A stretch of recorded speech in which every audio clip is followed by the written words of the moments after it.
말씀의 제목은 학회 속에 풍성해지는 하늘의 열매라는 제목으로 은혜를 나누고자 합니다.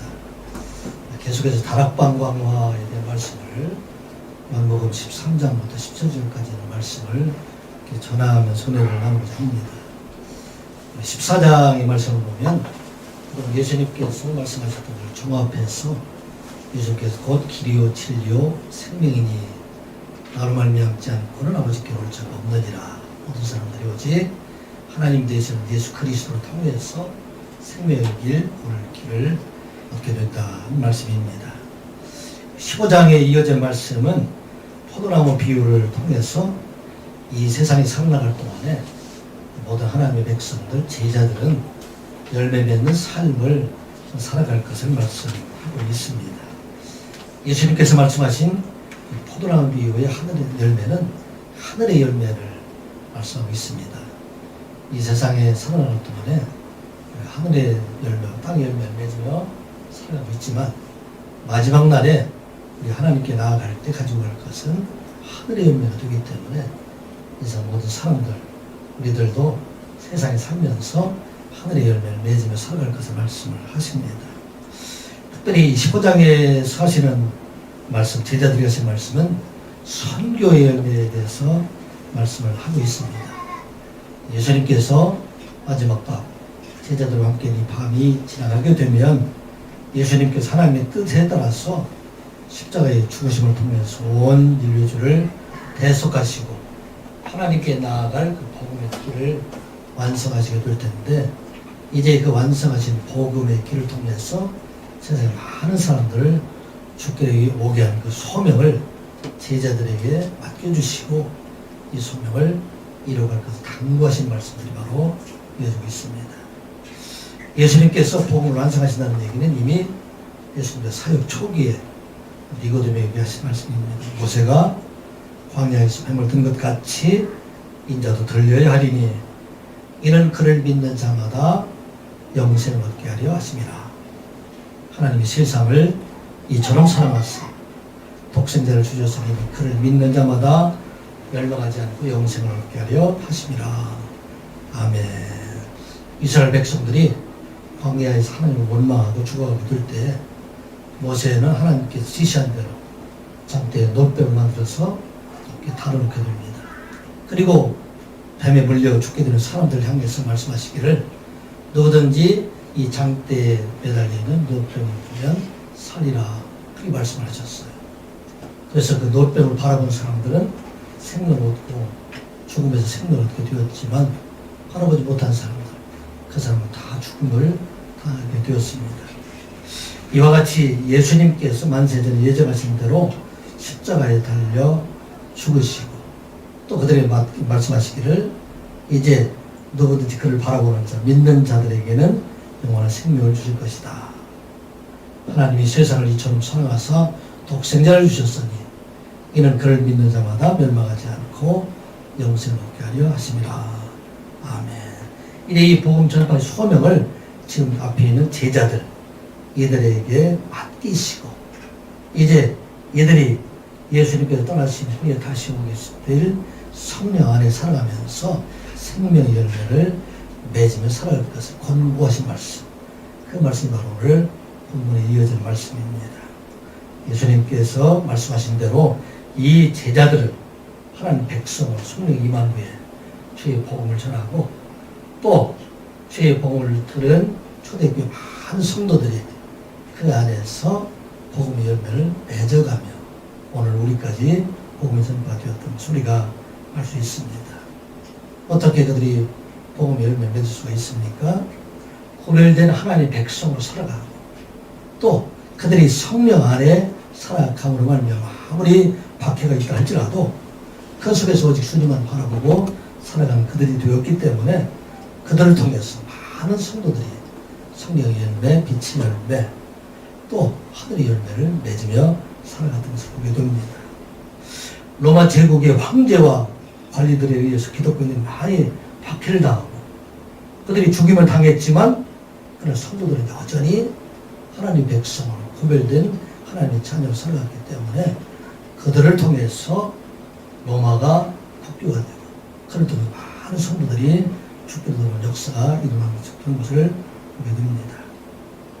초대교회 성도들이 어떤 삶을 살아갔는가에 대한 역사적인 기록, 이 기록이 로마의 총독이었던 플린이라는 사람에 대해서 기록되어서 오늘까지 전해지는 그런 기록의 서신의 내용들이 있습니다. 이 플린이라는 사람은 지금 터키 지역, 소아시아 지역이죠. 그 비두리아의 총독으로 이렇게 그곳에 파견되어서 임명돼서 가서 그 당시에 기독교인들에 대한 삶의 모습을 자세하게 관찰을 해가지고 그 내용을 총독에게 보낸 서신, 이것이 바로 플린이 서신이라는 것이 있습니다. 이 플린이라는 사람이 소아시아 비두리아에 임명하게 되어서 그곳에 임명을 받아서 총독으로 그곳에 가니까 그곳에서 기독교를 증오하던 사람들, 어떤 사람이 기독교인들의 명단을 이 플린이 총독에게 주면서 이 사람들을 고발하게 됩니다. 당시 기독교는 로마 제국에서 불법이기 때문에 이를 조사해서 재판을 하게 되고 그 재판 과정과 결과를 로마 황제 트라이아누스에게 보고한대요. 바로 플린의 서신입니다. 그래서 이 플린이라는 사람은 그 명단을 입수하고서 이제 그 안에 있는 사람들을 소환해서 하나하나 그들이 기독교인인 것을 확인을 하고, 만일 기독교인이 아니라고 거부하는 사람들, 그 사람들에게는 황제의 신상에게 절을 하고 그리스도를 저주하라, 그렇게 해서 그대로 행한 사람들은 살려주지만, 그러나 끝까지 황제의 신상에게 절하지 않고 그리스도를 저주하지 않고 신앙을 고백하는 사람들, 이 사람들은 처형을 이렇게 하게 됩니다.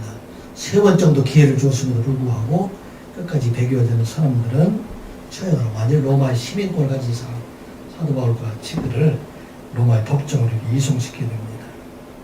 근데 이 플리니 총독이 이 기독교인들을 신문하는 과정에서 풀리지 않는 의문 2가지가 있는데, 하나는 이 기독교인들이 범죄를 했다고 그러는데 무슨 범죄를 했는지, 자기가 생각할 때는 하나도 범죄한 삶을 살아가지 않았는데 왜 그들을 죄인이라고 했는지, 또 하나는 이 기독교인들이 어떻게 자기 목숨을 버리면서까지 끝까지 자기 신앙을 지키고 있을까, 이것을 알아보기 위해서 기독교인들의 삶을 그 신조를 자세하게 추적을 해가지고 이 내용들을 로마 총독이었던 플리니가 황제에게 보고했던 내용들을 말하고 있어요. 그의 조사에 의하면 기독교인들은 범죄자가 아니라 가장 모범적인 삶을 살아가고 있다 하는 것을 알게 되었고, 그들이 소문에 따라 소문나는 것처럼 인육을 먹고 근친 상간하는 부도덕한 자들이 아니었음을 알게 됩니다. 그래서 이렇게 로마 황제에게 전합니다. 내게는 그들의 신앙이 해로움이 전혀 없는 그냥 미신으로 보입니다. 이 사람들이 생각할 때는 로마 황제의 신만 섬기는 것이 정식 종교의 생각이기 때문에 다른 거 다 미신으로 생각했는데 해롭지 않다, 그런 의미입니다. 근데 그들은 새벽에 일어나서 시를 교독하고 찬송도 하고 그리스도를 신처럼 경배하던 사람들이었습니다. 때로는 그들이 서로 얘기하기를 이웃에게는 절대 악을 행하지 않기로 또 선하게 살기로 서로 약속하고, 때로는 저녁에 신도들이 집에 모여서 떡과 포도주를 나누면서 서로 사랑할 것을 약속합니다. 그리고 그들은 그리스도를 위해서 또 형제를 위해서 사랑을 위해서 서로 죽음까지도 아끼지 않는 그런 삶을 살아갈 것을 다짐하기도 합니다. 그리고 이 서신에는 그리스도를 신문하는 과정 속에 여러 가지 나타난 일들, 그것을 기록하고 있는데, 내가 너희들을 신을 경배할 수 없는 그런 먼 곳으로 내가 너희들을 유배시키겠다, 그렇게 말을 하면 그리스도인들이 말하기를 그럴 수 없을 것입니다. 왜냐하면 온 세상이 다 아버지의 집이 되기 때문에 우리가 어느 곳을 가든지 그곳에서 내가 아버지께 예배할 수 있습니다. 또 그들이 얘기하기를 내가 너희들을 이제 죽이겠다, 그렇게 말을 하면, 근데 그럴 수 없을 것입니다. 내 생명은 그리스도 안에 있기 때문에 결코 우리를 죽일 수가 없을 것입니다. 또 말하기를 그러면 내가 너희 소유들을 다 빼앗을 것이다. 그렇게 말하면 그들이 말하기를 나의 소유는 세상에 있는 것이 아니라 하나님의 나라가 있기 때문에 결코 당시 총독이 이것을 빼앗을 수가 없을 것입니다. 내가 너희들을 사람들의 관계를 다 끊어버리겠다. 그렇게 해도 저희들은 말하기를 그러나 그리스도의 사랑에서 우리를 끊을 수 있는 것은 세상에 아무것도 없습니다. 그렇게 대답하게 되니까 이 플리니 총독을 아무리 봐도 이 그리스도인들에게는 범죄의 사실을 알 수 없고 또 이들을 죽여야 될 이유를 알 수 없기 때문에 이것을 어떻게 처리해야 됩니까? 그 문의했던 것, 그 서신을 보냈던 것들 이것이 오늘날도 전해져 있기 때문에 그래서 기독교인들이 초대교회에 어떻게 살아왔는지 그 삶에 대한 역사적 기록으로 좀 남아 있습니다. 이 소아시아의 기독교인의 삶을 통해서 그들이 어떻게 변화되었는지, 그 지역이 어떻게 변화되었는지를 기록한 내용들을 이어지는 말에 보면 플리니의 서신에 의하면 그 당시 그곳에 있는 이교도의 선신자들은 텅텅 비어가고 우상의 제물로 짐승의 고기들을 하게 되었는데 짐승의 고기를 매매할 수 없을 정도로 그렇게 그리스도인들이 점점 늘어나고 있다. 그렇게 기록을 하고 있습니다. 이거 어떤 결과예요? 예수님께서 제자들이 말씀하신 것처럼 그들이 선교의 열매를 맺어가는 삶, 그들의 삶을 통해서 복음을 통해서 많은 사람들이 주께로 돌아오는 역사, 그 일로 인해서 초대교회 제자들이 가는 곳마다 많은 사람들이 주께로 돌아오는 역사가 일어나는 게 그런 것을 보게 됩니다. 우리 한국의 기독교 현실은 어떨까 생각해 보면 우리나라 기독교의 인구가 얼마나 될 것 같아요? 2016년도에 공식적인 기록에 의하면 960만 명으로 기록을 합니다. 그러니까 전체 5천만 명 중에서 보면 25%가 기독교인이고 천주교가 390만 명이 되기 때문에 전 인구의 26% 이상이 예수 그리스도의 이름을 부르는 그런 사람들이 됩니다. 더구나 지도층에 보면 또 놀라운 숫자가 나오는데 우리나라 국회의원들 299명이죠. 그 중에서 125명이 그리스도인입니다. 41%. 훨씬 더 많아요. 거기에 천주교인원이 79명 정도 되기 때문에 전체적으로 보게 되면 거의 70% 가까이가 국회의원들 70% 가까이가 예수 그리스도 이름을 부르는 자들로 구성되는 것이 바로 우리의 현실입니다. 이렇게 그리스도인들이 많이 있었음에도 불구하고 오늘날 어느 곳에든지 그리스도의 빛을 나타내는 삶을 살아가는 자가 참 적다 하는 것을 깨닫게 됩니다. 오늘 다시 우리가 기억해야 할 것은 예수님께서 제자들에게 마지막 말씀하신 것처럼 이 땅에 살아갈 동안 우리가 하늘의 열매, 선교의 열매, 복음의 열매를 맺으며 살아갈 것을 우리에게 가르쳐 주신 대로 이 시간 다시 한번 우리 자신을 돌아보며 하늘의 열매, 선교 열매, 복음의 열매를 맺으며 살아가는 저와 여러분이 되시기 바랍니다. 우리 열매를 맺기 위해서 먼저 기억해야 할 것은 하나님께서는 우리에게 하나님의 소명을 이루시기 위하여 세상에서 택하신 자이다 하는 것을 잊지 말아야 할 것입니다. 내가 예수님을 믿은 것이 아니라 내가 예수님께 나온 것이 아니라 예수님께서 우리를 불러내서 세상에서 하나님의 자녀로 삼아주시고 이 삼아주신 것은 하나님께서 우리에게 소명을 주시기 위함이다 하는 것을 잊지 말라 하는 것입니다. 그리고 이 소명을 다 할 때까지 다 이루기까지 결코 하나님은 우리를 떠나지 아니하고 우리를 지켜주시는 하나님이라 하는 말씀입니다. 18절 19절 말씀 같이 보겠습니다.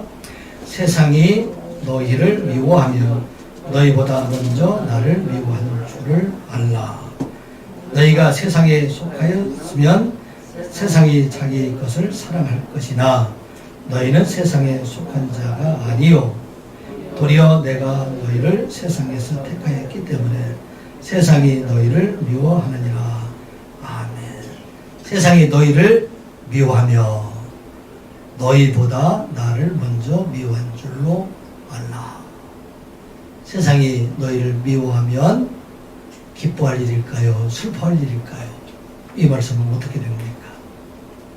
세상이 너희를 미워하는 것은 세상이 나를 미워했기 때문에 너희도 미워하는 것이고, 세상이 너희를 미워하는 것은 너희들을 내가 택하여 불러냈기 때문에, 너희들은 세상에 속한 자들이 아니기 때문에 너희들이 세상에 박해를 당하고 어려움을 당하게 된다 하는 말씀입니다. 이게 우리에게 주신 말씀이에요. 이 당시 초대교회 많은 사람들이 박해를 당한 것을 기뻐할 수 있는 것은, 세상에 미워한다는 것은 그들이 세상에 속하지 아니하고 하나님의 백성, 구원의 백성으로 살아가고 있기 때문이다 하는 것입니다. 세상이다 하는 말 원어로 보게 되면 이 세상은 코스모스라는 얘기죠. 이게 바로 헬라어로 보게 되면 이것이 우주라는 뜻이에요. 그래서 우주라는 뜻은 원래는 헬라의 사상에 있는 모든 것이 다 조화로운 것이다, 그런 뜻이 바로 이 세상인데, 여기에서 예수님께서 세상이라고 표현하는 것은 하나님을 알지 못하고 예수님을 대적하는 사람들, 세상의 마지막 날에 심판으로 인해서 멸망당할 수밖에 없는 이 세상 우주 만물을 거는 모든 사람들, 이 사람들은 바로 세상이다. 유대인들 중에서도 하나님의 택하신 선민이라 할지라도 그들이 하나님을 알지 못하고 하나님께서 보내신 예수 그리스도를 알지 못하는 그들은 세상에 속한 자들이 되기 때문에 그들은 이제 하나님의 심판을 면할 수가 없다 하는 것입니다. 그리고 다시 한번 우리가 말하고 있어요. 너희들이 세상에 속하였으면 세상 사람들이 자기의 것으로 사랑하지만 너희들이 세상에 속하지 않았기 때문에 세상이 너를 미워할 것이다 하는 말씀입니다. 요즘 정당 정치하는 사람들을 보면 잘 알 수가 있잖아요. 이 정치하는 사람은 정당끼리 서로 다투고 싸우는 모습을 보게 되면은 이것은 선의도 없고 공의도 없고 정의도 없고 오직 내 편이냐 내 편이냐 이 가지고 싸우지 않습니까? 아무리 자기의 편이 불의한 일을 한다 할지라도 더 불의하고 있는 것이 바로 자기 편이기 때문에. 그런데 다른 편이라면 아무리 선한 일이라 하더라도 좋은 일이라 하더라도 죄를 만들어서라도 그 사람들을 헤아려고 하는 것이 바로 세상의 모습이다. 그래서 너희들이, 이 세상 사람들이 너희들을 좋아하지 아니할 때, 너희들을 미워할 때 너희들은 기뻐하라, 그렇게 말씀하고 있어요. 그 이유 중에 다시 한번 설명하기를 우리 5장 16절 말씀, 지난 말씀이죠. 다시 한번 보겠습니다. 시작. 너희가 5장 16절, 15장 16절, 15장 16절입니다. 요한복음 15장 16절 같이 보면 시작. 너희가 나를 택한 것이 아니요 내가 너희를 택하여 세웠나니 이는 너희로 가서 열매를 맺게 하고 또 너희 열매가 항상 있게 하여 내 이름으로 아버지께 무엇을 구하든지 다 받게 하려 함이라. 아멘. 당시에 랍비가 되고 싶은 사람들, 선생이 되고 싶은 사람들은 그 당시에 랍비를 선정을 합니다. 내가 누구에게서 공부를 해야 되겠다. 그 당시 유명한 지파 가말리엘 지파가 있었잖아요. 그 가말리엘 지파에 소속되어 있는 그 랍비들에 가서 자기 선생을 택하는 것들, 그리고 헬라 사람들은 철학을 배우기 위해서 자기 선생을 택해서 자기가 원하는 사람이 되기를 원했지만 예수님께서는 내가 너희를 택하여 세웠다. 그리고 그 세운 이유는 어떤 것이냐? 너희를 통해서 열매를 맺게 하고 항상 있게 할 뿐만 아니라 또 내가 너희들이 이 일을 이루어가게 될 때에 내게 구한 모든 것들, 내가 선생이 되어서 내가 하나님 되어서 이 일을 이루어가게 하신다 하는 말입니다. 그리고 이 일을 다 할 때까지 내가 너희를 결코 떠나지 아니하고 너희들을 지켜줄 것이다 하는 말씀입니다. 사랑하는 성도 여러분, 이 시간 예배하는 우리 모두는 하나님께서 택하여 세우신 자임을 믿는 여러분들 되시기 바랍니다. 하나님께서 우리에게 소명을 주시고 이 일을 다 이루기까지 결코 우리를 버리지 아니하시고 떠나지 아니하시고 이 일을 이루어가시는 하나님이심을 기억하고 그 택함 받은 자로 살아가는 저와 여러분들이 되시기 바랍니다. 이사야서 49장 14절 15절 말씀에도 이렇게 기록이 되어 있어요. 오직 시온이 이르기를 여호와께서 나를 버리시며 주께서 나를 잊으셨다 하거니와 여인이 어찌 그 젖먹는 자식을 잊겠으며 자기 태에서 난 아들을 긍휼히 여기지 않겠느냐. 그들은 혹시 잊을지라도 나는 너를 잊지 아니할 것이라. 아멘. 이게 우리가 주신 말씀이에요. 이스라엘 백성들이 재난을 당하고 고난을 당하게 될 때 하나님께서 나를 잊어버리시지 않았나, 하나님께서 나를 떠나셔서 나를 구원하지 않으냐 하시나, 그렇게 생각할 수도 있지만, 그러나 하나님께서는 이스라엘 선지자를 통해서 말씀하십니다. 여인들이 젖먹는 자식을 잊지 못한 것처럼 자기 태어난 자식들 긍휼히 여기지 않겠느냐. 혹시 세상은 악하기 때문에 오늘과 같이 자녀들을 버리고 자녀들을 학대하는 사람들, 이런 사람들이 혹시 세상에 있을지 모르지만 나 하나님은, 여호와 하나님은 결코 너희들을 버리지 아니하시고 너를 잊지 아니하시고 끝까지 너희를 지켜주신다 하는 것을 바로 우리에게 주신 말씀입니다. 우리가 때로는 어려움을 당하고 고난을 당하고 힘든 일이 있다 할지라도 우리 하나님께서 결코 우리를 떠나지 아니하시고 이 모든 과정을 통해서 더 풍성한 열매를 맺게 하십니다. 여러분들 그것을 기억하고 잊지 않으시는 하나님, 그 하나님이 우리 하나님이심을 믿는 여러분들 되시기 바랍니다. 이 우리를 부르시면은 반드시 우리들에게 모두에게는 하나님의 소명이 우리들에게 있다 하는 것을 말씀하고 있어요. 제자들에게 있는 것이 아니라 우리들에게도, 우리 연약한 자들에게도 일이 있다 하는 것을 말씀하고 있어요. 갈릴리 호수에서 베드로를 부르실 때 예수님께서 어떻게 부르셨습니까? 누가복음의 기록에 의하면 갈릴리 호수에서 베드로와 다른 어부들이 밤새도 고기를 잡았지만 한 마리도 잡지 못합니다. 그래서 새벽이 되어서 그들이 이제 돌아가려고 그물을 씻고 있을 때 예수님께서 그들에게 오셨어요. 그리고 그들이 말씀하시기를 이제 배를 조금 더 띄워서, 왜냐하면 바닷가에서 가르쳐 줄 때는, 예수님이 가르쳐 줄 때는 몰려오는 사람들 때문에, 많은 사람들이 몰려오고 있기 때문에 바다 건너편에 사람들을 앉혀주고 여기서 이 배에서 예수님께서 말씀을 전하게 됩니다. 말씀을 다 마치는 후에 그때 베드로에게 말을 합니다. 내가 밤새도록 고기를 못 잡았지만 깊은 데에 가서 그물을 내리라. 그렇게 말씀합니다. 그때 이 베드로는 선생님, 우리가 밤새도록 수고하였어도 고기를 잡지 못했지만 내가 이제 말씀에 의지하여 그물을 내리리이다 하고 그물을 내렸더니 이 그물이 찢어질 정도로 많은 고기를 잡았더라. 그렇게 말씀을 하고 있어요. 시몬 베드로가 무릎을 꿇고 말씀합니다. 주여, 나는 죄인이로소이다. 나를 떠나소서. 이 베드로는 처음 본 게 아니에요. 이미 예수님께서 가버나움 회당에서 귀신 들린 자를 고쳐내시고 예수님의 장모되었던 장모의 열병을 쫓아나게 하고 수많은 사람들을 고치신 이들 눈으로 봤어요.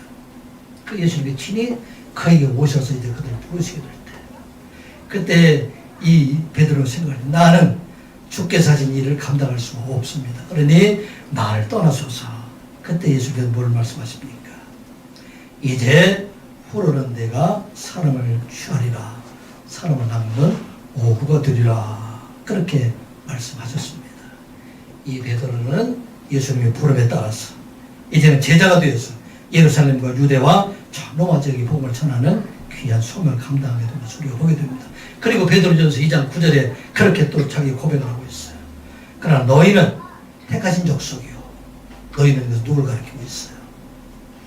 베드로의 서신의 수신자들을 말하고 있는 것처럼 이것은 나와 같이 너희들도 택하신 족속이요, 왕같은 제사장들이요, 거룩한 나라요, 그의 소유된 백성이니 이는 너희를 어두운 데서 불러내어 그의 기이한 빛에 들어가게 하신 이의 아름다운 덕을 선포하게 하려 하심이라. 아멘. 너희를 택하신 족속으로 세우고 왕같은 제사장으로 세우시고 그의 거룩한 백성으로 삼으신 것, 이것은 너희들 어두운 가운데서 불러내신 이 예수 그리스도의 아름다운 덕, 복음을 온 세상에 전하게 하시기 위해서 너희들을 불러내셨다 하는 말씀입니다. 오늘 이 말씀의 결론은 어떤 말씀입니까? 하나님의 부르심에는 반드시 하나님의 소명이 있음을 여러분들 잊지 마시기 바랍니다. 세상의 모든 나무들에게는 꽃과 열매가 없는 식물들이 없습니다. 아무리 귓가에 버려진 잡초라 할지라도, 작은 잡초라 할지라도 그에는 꽃이 있고 아름다운 씨가 있어요. 여러분들 민들레 씨들 봤지요. 그 씨를 통해서 많은 곳에 복음을 전하게 되는, 그 씨를 통해서 많은 새로운 민들레가 나오게 하는 여러분들을 보았을 것입니다. 이게 바로 우리에게 주신 소명이에요. 우리가 민들레처럼 연약하다 할지라도, 우리가 비록 잡초와 같은 산다 할지라도 우리에게도 소명이 있다는 것입니다. 우리에게도 맡겨진 영혼들이 있고 우리들에게 맡겨진 귀한 하나님의 소명이 우리에게 있다는 것입니다. 2021년도 이 소명을 다 할 때까지 우리 하나님께서 우리 곁에 계시고 우리를 지켜주시고 이를 이뤄가신다는 여러분을 기억하고 2021년도 택함받은 자로 하나님의 보호하심 아래 열매 맺는, 하늘의 열매를 맺는 여러분들 되시기를 주님의 이름으로 축복합니다. 택한 자들은 이 일들을 이뤄가게 될 때 특별히 하늘의 열매는 고난을 통해서 더욱더 풍성하게 열매 맺어 가게 된다 하는 것을 우리가 잊지 말아야 됩니다. 복음의 열매는 고난을 통해서 이루어져요. 풍성한 곳에서는 복음의 열매가 소멸되어 가는 것을 많이 봅니다. 한때 기독교 왕성 국가들이 다 지금 소멸되고 있는 것을 보게 되지 않습니까? 그런데 복음이 왕성한 곳은 어느 곳입니까? 고난당하는 곳, 어려움 당하는 곳, 힘든 곳, 이곳에 복음이 전파된다 하는 말씀입니다. 20절 말씀, 21절 말씀 같이 보겠습니다. 내가 너희에게 종이 주인보다 더 크지 못한다 하는 말을 기억하라. 사람들이 나를 박해하였은즉 너희도 박해할 것이요 내 말을 지켰은즉 너희 말도 지킬 것이라. 그러나 사람들이 내 이름으로 말미암아 이 모든 일을 너희에게 하리니 이는 나를 보내신 이를 알지 못합니다. 아멘. 종이 주인보다 크지 못하다. 팔레스타인 당시 유명했던 격언이에요. 영어로 얘기하면 No servant, 종들은 없다. is greater than his master. 그의 주인보다 더 큰 그런 종들은 세상에 없다. 왜냐하면 이 종들은 다 주인의 소유가 되기 때문에 아무리 종이 큰 것을 가지고 있더라도 그것은 누구 거예요. 주인이 것이 되기 때문에 그래서 이 주인은 이 종들의 주인을 능가할 수가 없다. 그런 경험들이 있어요. 이것은 세상에 있는 우리가 제자들이 아무리 우리가 박해를 당한다 할지라도 그 박해가 예수님이 당하신 박해를 넘어갈 수가 없고 그 모든 박해를 통해서 예수 그리스도의 복음을 이뤄가는 일들로 쓰임받게 될 것이다. 그것이 오늘 본문의 말씀입니다. 그래서 이제 너희들이 이 세상에서 내가 어려움과 박해를 당한 것처럼 너희들이 이 땅에서 많은 어려움을 당하게 될 것이다. 그것을 말씀하고 있어요. 누구들에 의해서? 세상 사람들에 의해서. 하나님을 알지 못하는 사람들, 복음을 알지 못하는 사람들, 이 일로 인해서 너희들이 많은 어려움을 당하게 될 텐데, 그러나 이 모든 고통을 통해서 너희들이 하늘의 열매를 풍성하게 맺어가게 될 것이다. 이 너희를 박해하는 이 세상은 결코 정죄함을 피할 수가 없는 것이다. 왜냐하면 예수 그리스도께서 이 세상에 오셔서 하나님의 아들 되신 그를 믿는 자들에게 영원한 생명이 된다는 것을 선포하였음에도 불구하고 이것을 거부한 세상은 심판을 당할 수밖에 없다. 그런 말씀이에요. 23절, 24절, 25절 말씀 같이 보겠습니다. 나를 미워하는 자는 또 아버지를 미워하느니라. 내가 아무도 못한 일을 그들 중에 하지 아니하였더라면 그들에게 죄가 없으려니와 지금은 그들이 나와 내 아버지를 보았고 또 미워하였도다. 그러나 이는 그들의 율법에 기록되니와 그들이 이유 없이 나를 미워하였다 하는 말을 응하게 하려 함이라. 아멘. 복음을 전하는 제자들 미워하는 것은 곧 예수를 미워하는 것인데, 예수를 미워하는 것은 바로 예수님을 보내신 누구를 미워하는 것이에요? 하나님을 미워하는 것이다. 근데 그들에게 예수 그리스도께서 지금 다락방황을 하시는 이 시점으로 보면 지난 3년 동안에 여러 가지 표적과 예수님의 가르치심을 통해서 24절에 말씀한 것처럼 내가 아무도 못한 일들, 세상의 사람들, 어떤 선지자들, 어떤 종교들도 하지 못했던 그런 일들을 내가 나타남으로 말미암아 내가 하나님의 아들 되심, 그 뒤에 보면 나와 내 아버지를 보았고, 내가 하나님의 아들 되신 것, 하나님께 나를 보내신 것을 너희들에게 증거했음에도 불구하고 너희들이 세상의 욕심에 따라서 나를 부인하고 나를 대적했기 때문에 이제 그들은 하나님의 심판을 면할 수가 없다 하는 것을 말씀하고 있어요. 세상에 아무도 하지 못했던 그런 일들을 예수님께서 어떤 일을 하셨어요? 그 일을 땅에 있는 모든 서적을 통해 다 기록하려도 기록할 수 없을 만큼 그 많은 기적을 행하시고, 또 예수 그리스도께서 그들에게 많은 말씀을 선포하였음에도 불구하고, 그런데 이 기적과 말씀 선포를 요한복음에 보게 되면은 7가지의 표적과 7가지의 자기 선언을 통해서 이것을 말씀하고 있어요.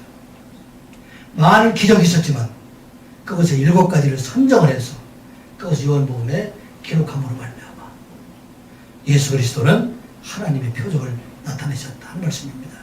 7이라는 숫자는 완전 숫자를 말하고 있어요. 많은 세상의 기적 가운데 그중에 7가지 기적, 우리가 어떤 기적이에요?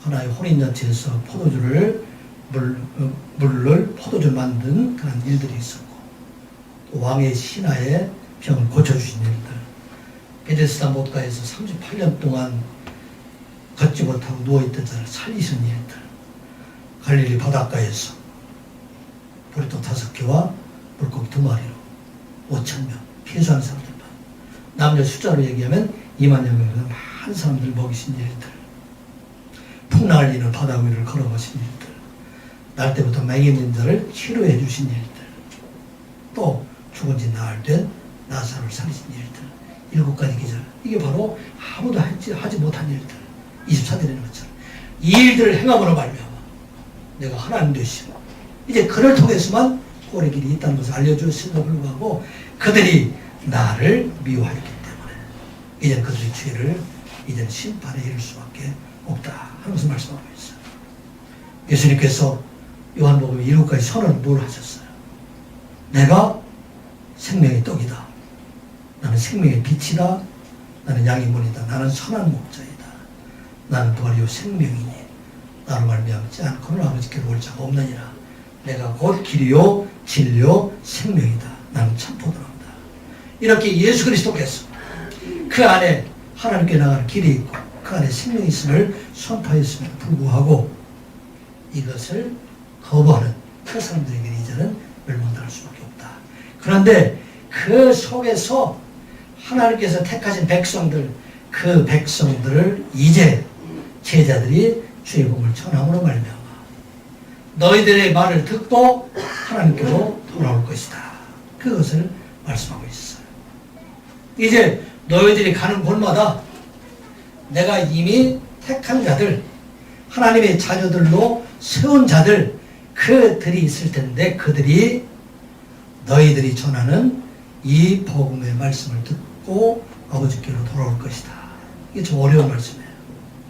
이 말씀이 20절에 있는데 20절에 있는 말씀 다시 한번 읽어보겠습니다. 시작. 내가 너희에게 종이 주인보다 더 크지 못하다 한 말을 기억하라. 사람들이 나를 박해하였은즉 너희도 박해할 것이요 내 말을 지켰은즉 너희 말도 지킬 것이다. 아멘. 여기 내 말을 지켰은즉 너희 말도 지킬 것이다. 이 일은 미래에 일어난 일입니까? 과거에 일어난 일입니까? 어떻게 들리세요? 내 말을 지켰은즉 너희 말도 지킬 것이다. 이건 미래에 일어난 일일까요? 과거의 일일까요? 미래에 일어날 일들이에요.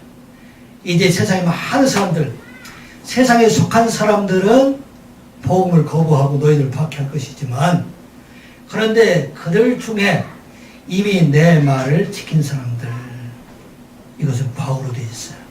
언제 지켰습니까? 예수 그리스도께서 십자가에 죽으심으로 말미암아 하나님께서 택하신 백성들, 그 사람들은 이미 예수 그리스도 안에서 구원받은 자 되었는데, 이제 그들에게 너희들이 복음의 말씀을 전함으로 말미암아 그들이 주께로 나오는 역사가 일어나게 될 것이다 하는 말씀이에요. 세상에 많은 사람들은 박해 속에 우리를 박해하고 있지만, 그러나 이미 하나님께서 택하신 자들이 그 속에 있는데, 그 속에 있는 택한 자들은 바로 너희들이 박해 속에 전한 그 복음의 말씀을 듣고 하나님께로 나오게 될 것이다 하는 것을 말씀하고 있어요. 이로 인해서 예수 그리스도의 복음이 전파되는 곳마다 박해를 당하지 않은 곳이 없어요.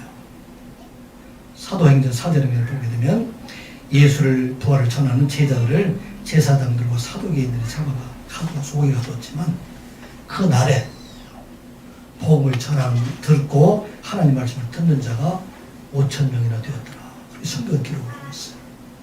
많은 어려움과 박해가 있지만 그 속에 하나님께서 역사하셨어요. 택한 백성들, 이미 내 말을 지킨 사람들, 그 사람들을 구원해 주실 것이다 하는 말씀입니다. 사도 바울이 소아시아 지역, 마게도니아 지역, 고린도 지역 가는 곳마다 주의 복음으로 인해서 어려움을 하고 박해를 당했지만, 그 곳마다 하나님께서 함께하여 주셨어요. 거기서 어떤 사람들, 내 말을 지킨 사람들, 하나님께 택한 사람들, 그 사람들을 돌아오고 계신다 하는 말씀입니다. 사랑하는 성도 여러분, 우리가 기억해야 할 것은 복음이 전파되는 곳마다 항상 영적인 싸움이 있음을 잊지 마시기 바랍니다. 기독교 역사는 순탄하게 복음되는 전파되는 것이 아니라, 풍요로운 곳에서는 기독교의 복음이 소멸되어 가고 있어요.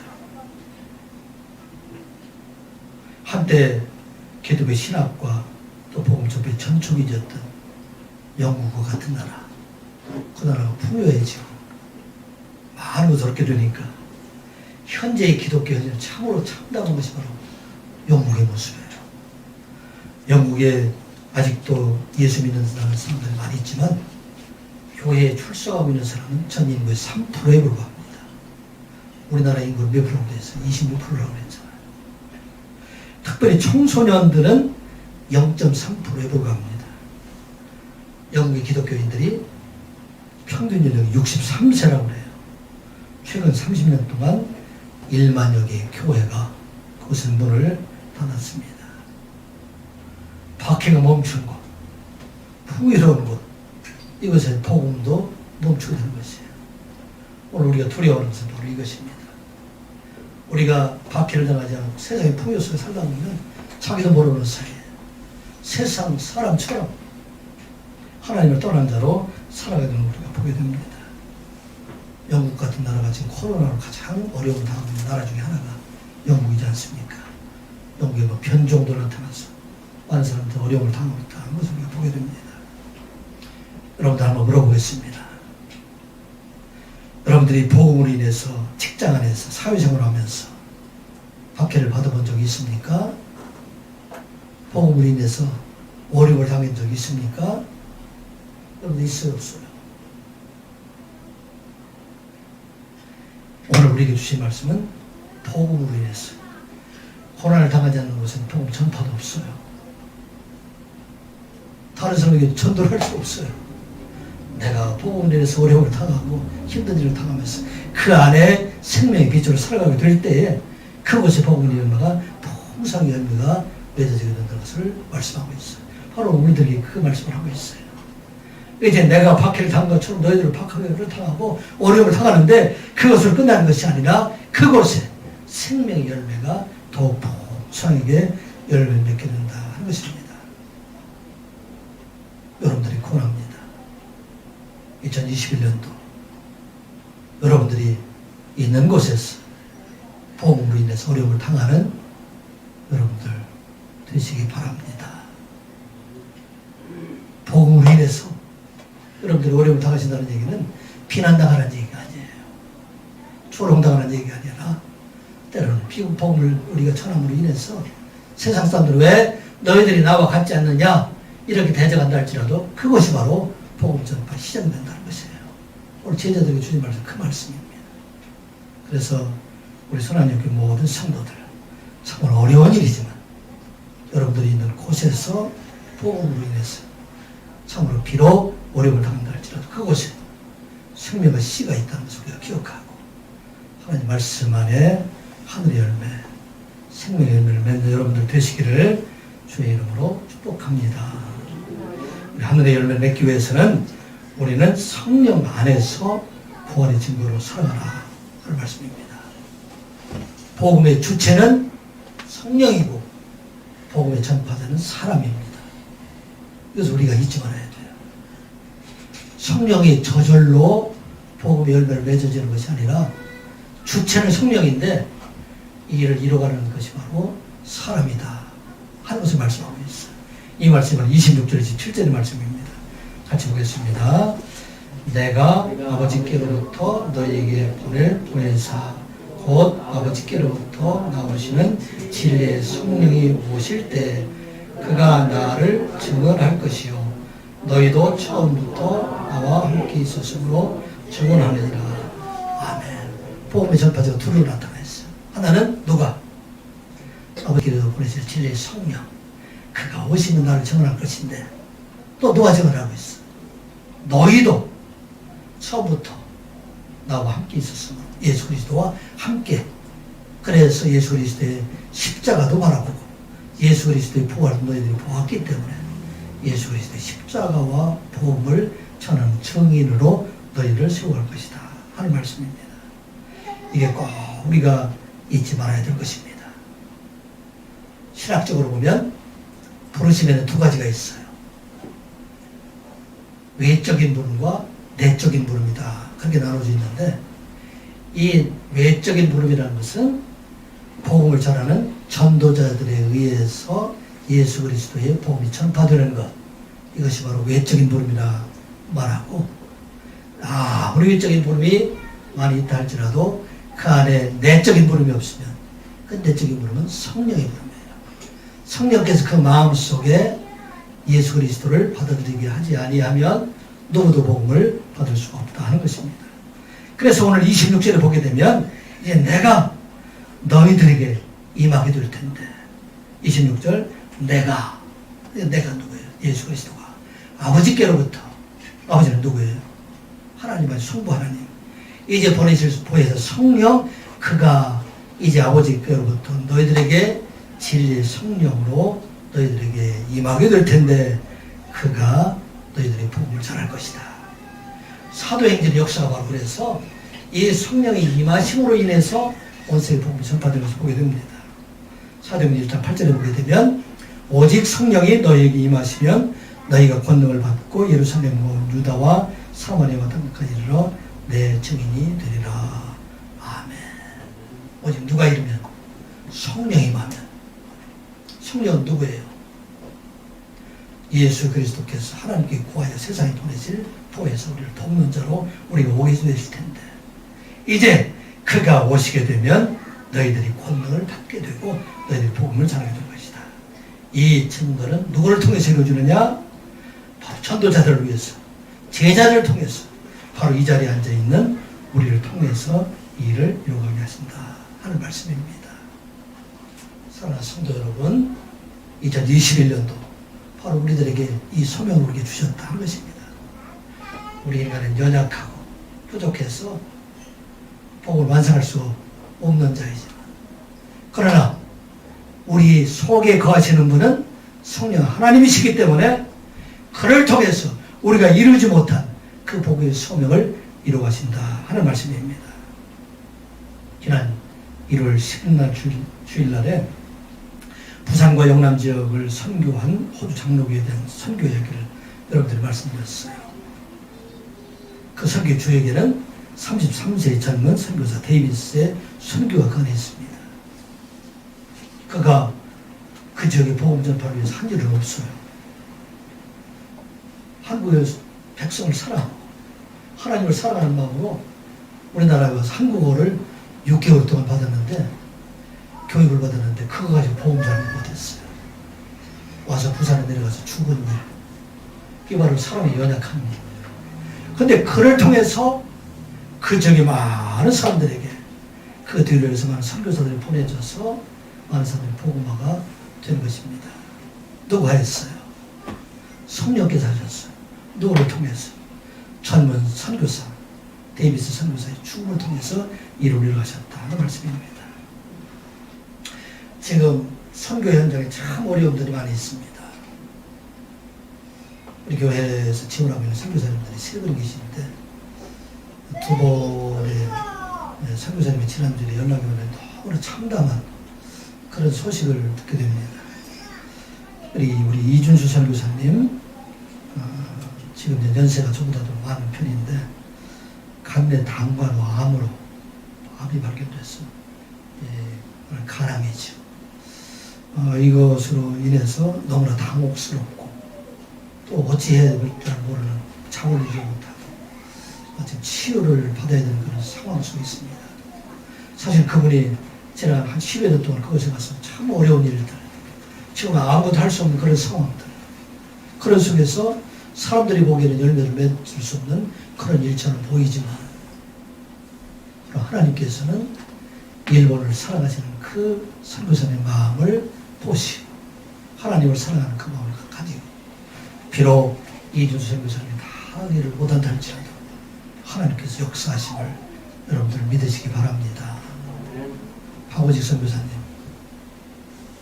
이제는 그곳에 활동조차 하기가 어려운 상황들이 되기 때문에 지금 부부와 아이들 넷이 있는데 생활조차도 하시기가 어려운 그런 상황이 되어서 아이들 학교도 보내는 또 일할 수도 없는 그런 상황을 말씀을 하고 있습니다.